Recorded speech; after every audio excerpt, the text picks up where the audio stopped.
You have a whole section of the country and an entire political party that either believes or attempts to convince that the former president of the United States, is an insurrectionist based on Civil War legislation, an amendment that was created in that time period. After 4 years, there was a 4-year war between the North and the South.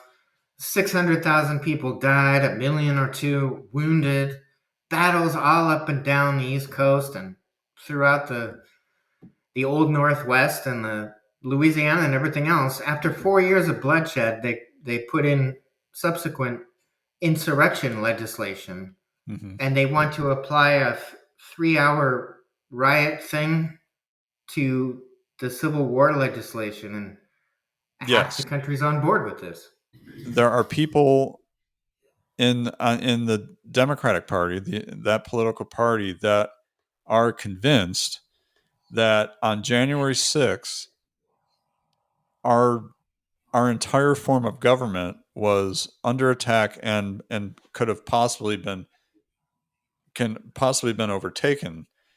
And then there's another entire party called the Republican Party, and 50% of the country, if not more, give or take, that believes that January 6th was nothing, was simply a protest that Trump had really nothing to really do with. It's not like he planned a coup or anything.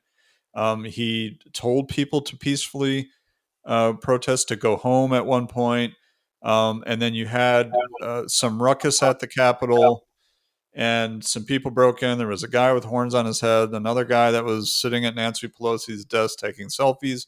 And some people are saying, look, this is totally overblown. It's ridiculous. You're using it for political motivation.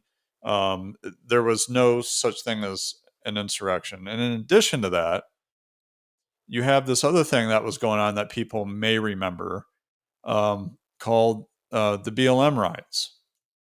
And during that whole thing, you had people that were actually, coming against state capitals, setting things on fire, causing millions and millions, if not billions of dollars in destruction, and not just for 3 hours on one day, but day after day after day after day.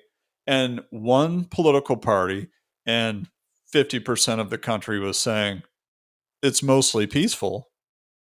They showed it was mostly peaceful, while I think it was maybe Minneapolis was burning. Was on it was fire. on fire. Right. Yeah. And then you had another political party and 50% of the country that was saying, wait a minute, people are burning cities down. They're attacking state governments. Why isn't this spoken out against? Why isn't this insurrection type activity?